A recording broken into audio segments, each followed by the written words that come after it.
Hey guys, welcome back to my channel. It's been a while, a long while.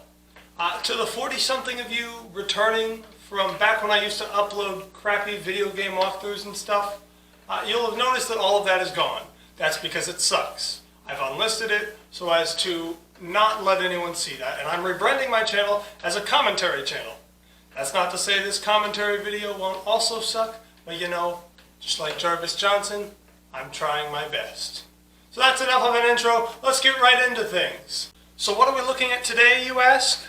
Well, there's no way I can beat the big commentary channels to anything topical. So, I figured, why not spend, since this is my first commentary video, why not spend it trying to learn how to be funny? So like the pathetic wannabe comedian I am, I looked up how to be funny on YouTube.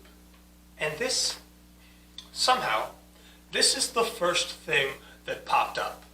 And now, apologies from me, as I am now about to force this pain that I feel onto you. Adding humor as you're talking with people can be a risky business. What? How on earth is humor risky? Last I checked, there isn't a whole lot that can go wrong when you mess up a joke. I don't know what kind of world this guy lives in, where humor can present any form of danger. Hey man, how's the family? Oh, them? They're great. They kind of just let me move in without saying anything about it. Nice. Hey guys, want to hear a joke? What do you call a bad comedy sketch? This one? A comedy scribble! I'm gonna kill him. Not if I do it first! Okay, so maybe in that situation it's dangerous, but let's move on. A study conducted by Jeffrey Hall, who's a researcher from the University of Kansas, observed two different men having conversations with people out in public, and afterwards he interviewed the people about how they felt about these two men. The first man, who was considered extremely smart, had a poor performance in trying to be funny, and the second man actually had an average intelligence, and demonstrated he had a great ability to make people laugh in his conversations. Surprisingly, at the end, he discovered that many of the people that talked with these two guys all perceived that the second man, who was funnier, came off as more intelligent than the first man. No, that's not surprising at all. The person with the higher social intelligence came off as more intelligent in a social setting. That's how social intelligence works. If you're trying to talk with a girl and they start to feel that you have a poor sense of humor, isn't that right, Jake? Absolutely, Chris. Humor is perhaps one of the most important ways to attract girls, which is what my YouTube channel, Inner Game, specializes in. A really good reason for this is, for example, when a girl laughs, she releases massive amounts of dopamine in her brain. Dopamine is known as the feel-good hormone, and interestingly enough, women release more dopamine than men do. Just because women release more dopamine than men when laughing, this guy thought it would be a good idea to bring in a pickup artist's channel to be the guest on this video, rather than, I don't know, a comedian. I think that would have made a little bit more sense. Also, if being funny was supposedly the best way to pick up a woman, don't you think the society's vision of an ideal man would not be the big hunk of muscle that everyone envisions? Don't you think it will be someone more socially intelligent and funny? I mean, just looking at like celebrities, for example. Typically, people will look first to Chris Hemsworth as the ideal paragon of a man, rather than someone like Ryan Reynolds. Now, that's not to say Chris isn't intelligent. He is fairly intelligent, but he is much better known for his physique and his muscles, and his generally chiseled facial features. Also, Ryan is funny and intelligent, and also typically pretty good looking. I'm sorry, Ryan. I shouldn't have used you for that example. I love you for your looks and your jokes. At the end of this video, you will have learned 3 new styles of humor that you can use effectively so you can be the next star of your future conversations. Let's get started. You should never be the star of your conversations. That's just called being an attention hog.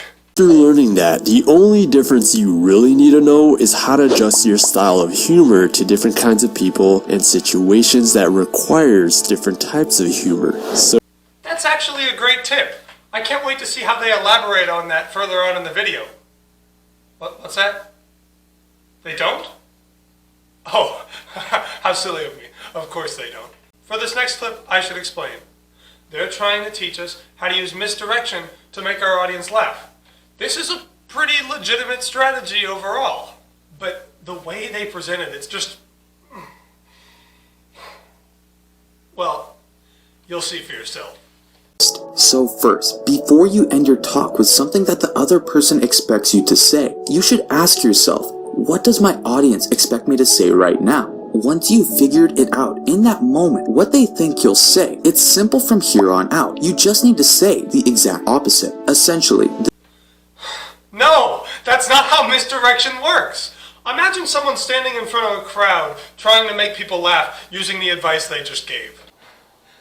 Anyway, so I get in the plane to do this whole skydiving thing, and I jumped out of the plane when it got all the way down to the ground. Get it? Because you guys thought I was going to say up in the sky? Isn't that funny? here's a great example of misdirection. I heard an old wise man once say, never follow anyone else's path. Unless you're in the woods and you're lost and you see a path. Then, by all means, follow the path. This is what I mean about this video being bad. All they had to do was include one good joke that was a decent example of how to use misdirection to make your audience laugh. But instead, they included a joke that sounds like it was written by a robot that was programmed to make jokes based just on this one tip that they've given so far. If your joke isn't funny, your audience isn't going to learn how to use misdirection to make a funny joke. Now, I get it. Writing jokes can be hard sometimes. But all you had to do was go to the internet and look up a good misdirection joke to use as an example. Instead, you give this, and it doesn't work. The next type of humor you could use is called self-enhancing humor. This humor involves the ability to laugh at yourself, such as making a joke when something bad has happened to you. It's also trying to find a humor in everyday situations and making yourself the target of the humor in a good-natured way. Alright, another good tip. But you have to explain them properly for the tips to do anything. If you just give a tip and you don't give an example of using that tip well, you're not helping your audience. But let's look at the example they gave for this one. Say that you slipped on your butt at a party. You could just get up, dust your pants, and joke. No rips, no holes, nothing to see here, people. Carry on. And Yeah, you can say that. That would be a completely normal and unfunny thing to say. If anyone at the party cares that you fell, they would want you to assure them that you're okay. because people anticipated you to say, sorry about that. No, why would you apologize for falling down unless you fall onto someone or onto something and broke it? And if you did do that, then making this joke would not help things either, because then you just seem like an unapologetic jerk. Lines, but instead you misdirected them with something surprisingly positive for your. I don't like the way that girl turned and looked at the camera. Why'd they put that in? And finally, we have affiliative humor. This is a way of amusing others to facilitate relationships, and this is a powerful style to use when you meet people for the first time. How is that a style? That's just a context to use humor in, and a very broad one at that. Here are some examples that use affiliative humor that you can use for starting conversations. Excuse me, but I do think it's time we meet. This will put a smile on most people's faces without sounding too intimidating. This isn't humor. This video should be called How to Talk Like a Human If You Are a Robot. That comment just isn't funny. Or you could say, what kind of old person do you want to be? This really intrigues people. Everyone hopes to get old, and so they will have an opinion. Okay, ignoring the fact that that one isn't funny. They said that these examples were for meeting someone at a business party. Why on earth would this be your first interaction at a business party? Interested. The third thing you could say is, what present would you buy me if you won the lottery tomorrow? Of course, if you just met the person, this is funny because they probably wouldn't buy you a present. Yeah, they certainly wouldn't. What kind of a self-obsessed person do you have to be to go up to someone you've never met and ask them what kind of present they would get you? I sure hope I make a lot of money with this new commission system the boss is starting. Me too, dude. What are you gonna buy me with all that money? Do I know you? Nah, I'm new here. Why would I buy you anything? Oh, no. You see, that was a joke, because you wouldn't buy me anything. Get it? That's right. I wouldn't. That joke isn't funny. Oh. Here's a few tips that we recommend that you should know about as well. Number 1, try to work the joke into the context of the conversation. Yeah. Don't interrupt a conversation with a completely unrelated joke. That's just rude. Yeah. Anyway, my daughter might not make it through the surgery. It's a tough time. Yeah, I get that. That kind of reminds me of this one time. My foot got stuck in the vent, and I looked down and I said to the vent, sucking feet is gross, you weirdo. Get it? Get it? Isn't that funny? How is that relevant? I'm sorry. I just thought we were exchanging jokes. My daughter is dying. You think that's a joke? Number 3, have a strategy to fall back on if they don't get the joke. For example, I like to use, I guess you had to be there. Number 4. So this tip is have an escape plan in case you mess up the joke so badly that you have to sweep it under the rug like it wasn't even a joke. Also, how is that line helping at all? You're just making yourself look like you're not funny. Also, how is that line helping at all? You're just admitting that your joke wasn't funny and making it look like you are incapable of making a funny joke. If your whole goal in following these tips is to do better in a social setting and to be funnier in a social setting, then doing this is going to mess up everything that you've done up to that point and set you back to square one. Number 5, smile and wait for the joke to sink in. Really, don't be the first one to laugh. Yes, that would be really weird if you were the first one to laugh at your own joke. And so I said to the waiter, "This is all free?"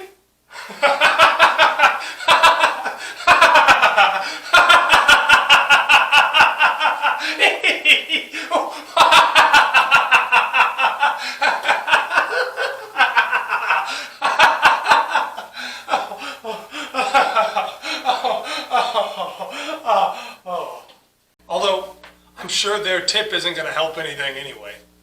And so I said to the waiter, "This is all free?"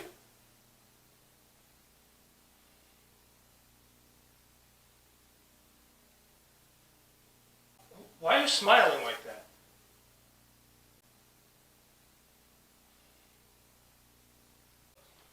Was that supposed to be a joke?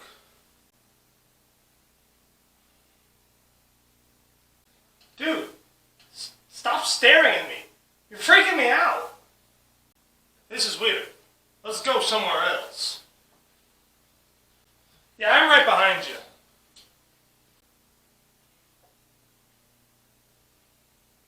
That's pretty much how you can start using humor effectively into your future conversations. I hope you found value in this video, and I want to say special thanks to Jake from the Inner Game channel. Thank you so much, Chris. It was a huge privilege being here, and I am so grateful for the opportunity. Click on the card above or in the link in the description to visit his channel. You'll find so much value in many of his videos about attraction psychology, which I found them to be so interesting. And again, why is the guest a pickup artist?